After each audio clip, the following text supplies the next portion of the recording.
ಕೋಲಾರ ಜಿಲ್ಲಾ ವಕೀಲ ಸಂಘದ ಉಪಾಧ್ಯಕ್ಷ ಸುಬ್ರಹ್ಮಣ್ಯ ಎಚ್.ವಿ. ಅಂತ. ಸೊ ಇವತ್ತು ಸುಮಾರು 7:30 ಸಮಯದಲ್ಲಿ ಜಿಲ್ಲಾ ಮತ್ತು ಸತ್ರ ನ್ಯಾಯಾಧೀಶರ ಇಮೇಲ್ ಐಡಿಗೆ ಒಂದು ಬೆದರಿಕೆ ಮೆಸೇಜ್ ಬಂದಿದ್ದು, ಬಾಂಬ್ ಇಟ್ಟಿದ್ದೀವಿ ಅನ್ನೋ ರೀತಿಯಲ್ಲಿ ಬೆದರಿಕೆ ಬಂದಿರತಕ್ಕಂಥದ್ದು. ಈ ಸಂಬಂಧ ಎಲ್ಲ ಒಂದು ವಕೀಲರು ಕೂಡ ನ್ಯಾಯಾಲಯಗಳಿಂದ ಕಾರ್ಯಕಲಾಪಗಳಿಂದ ಹೊರಗುಳಿದಿದ್ದಂಥದ್ದು ಕಂಡು ಬಂತು ತಮಗೆಲ್ಲರೂ. ಅದೇ ರೀತಿ ಈ ಸಂಬಂಧವಾಗಿ ಬಾಂಬ್ ನಿಷ್ಕ್ರಿಯ ದಳ ಮತ್ತು ಡಾಗ್ ಸ್ಕ್ವಾಡು ಕೂಡ ಬಂದು ಸತತವಾಗಿ ಸುಮಾರು 2-2.5 ಗಂಟೆಗಳ ಕಾಲ ನ್ಯಾಯಾಲಯದ ಆವರಣದಲ್ಲಿ ಎಲ್ಲ ಕಡೆ ಪತ್ತೆ ಪ್ರಕ್ರಿಯೆಗಳನ್ನು ಕೈಗೊಂಡಿದ್ದಾಗಿ ಕೂಡ ಎಲ್ಲೂ ಕೂಡ ಬಾಂಬು ಮತ್ತು ಇತರೆ ಯಾವುದೇ ಸ್ಫೋಟಕ ವಸ್ತುಗಳು ಕಂಡು ಬಂದಿಲ್ಲ.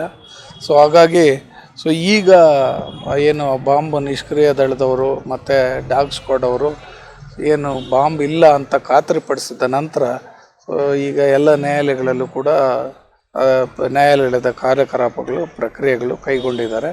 ಈಗ ನಾವು ಕೂಡ ಎಲ್ಲ ವಕೀಲರು ನ್ಯಾಯಾಲಯಗಳಿಗೆ ಹೋಗಿ ತಮ್ಮ ಕೆಲಸಗಳಲ್ಲಿ ಕೈಗೊಳ್ತಾ ಇದ್ದೀವಿ.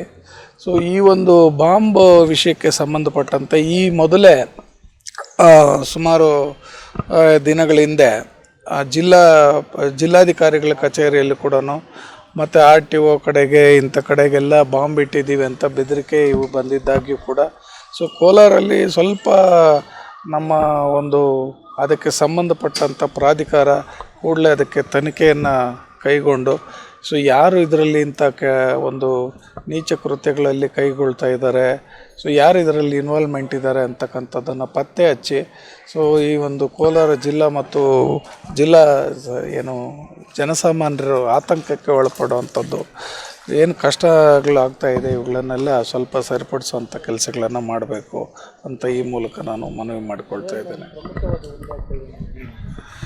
ಪ್ರಮುಖವಾದ ಉಲ್ಲೇಖ ಏನಿದೆ ಅಂತೇಳಿದೆ ಅಂದರೆ, ಅಲ್ಲಿ ನಾವು ಈಗ ನೋಡಿದಂಥ ಸಂದರ್ಭದಲ್ಲಿ ಯಾವುದೋ ಬೇರೆ ಭಾಷೆಯಿಂದ ಈ ಕನ್ನಡಕ್ಕೆ ತರ್ಜುಮೆ ಮಾಡಿದ ರೀತಿಯಲ್ಲಿದೆ. ಅದು ಯಾವುದೋ ಈ ತಮಿಳು ವಿಷಯಗಳು ಆ ವಿಷಯಗಳಿಗೆ ಸಂಬಂಧಪಟ್ಟಂತೆ ಇದ್ದಂಗಿದೆ. ಅದು ಇಲ್ಲಿನ ಸ್ಟಾಲಿನ್ ಅವರು ಹೆಸರು ಉಲ್ಲೇಖ ಮಾಡಿ ಅದು ಬಹುಶಃ ಅವರು ಬರೆದಿರ್ತಕ್ಕಂಥ ರೀತಿ ನೋಡಿದ್ರೆ ಅದು ಯಾವುದೋ ಕೇರಳ ಅಥವಾ ತಮಿಳುನಾಡಿಗೆ ಸಂಬಂಧಪಟ್ಟ ವಿಷಯಗಳು ಅನ್ನೋ ರೀತಿಯಲ್ಲಿದೆ. ಹಂಗಾಗಿ ಅಲ್ಲಿ ಬರೀ ಕೊಲೆಗಳೇ ನಡಿಬೇಕಾ, ಬರೀ ಇದು ನಮಗೆ ನ್ಯಾಯ ಸಿಗ್ತಾ ಇಲ್ಲ, ಹಾಗೆ ಹೀಗೆ ಅಂತ ಏನೇನೋ ಉಲ್ಲೇಖ ಇದೆ. ಅದು ಕನ್ನಡಕ್ಕೆ ಸರಿಯಾಗಿ ತರ್ಜುಮೆ ಆಗಿಲ್ಲ ಅದು.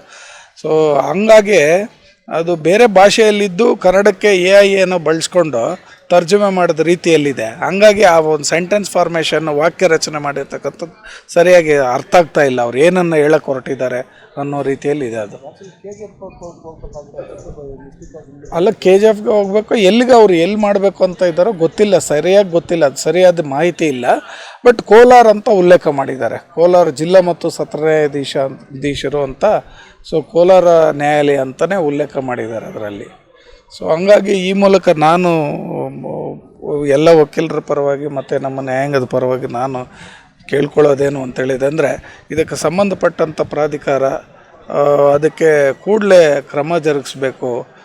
ಈ ರೀತಿ ದುರ್ಘಟನೆಗಳು ಇನ್ನು ಮತ್ತೊಮ್ಮೆ ನಡಿಬಾರ್ದು ಅಂತ ಈ ಮೂಲಕ ಮನವಿ ಮಾಡಿಕೊಳ್ತಾ ಇದ್ದೀನಿ.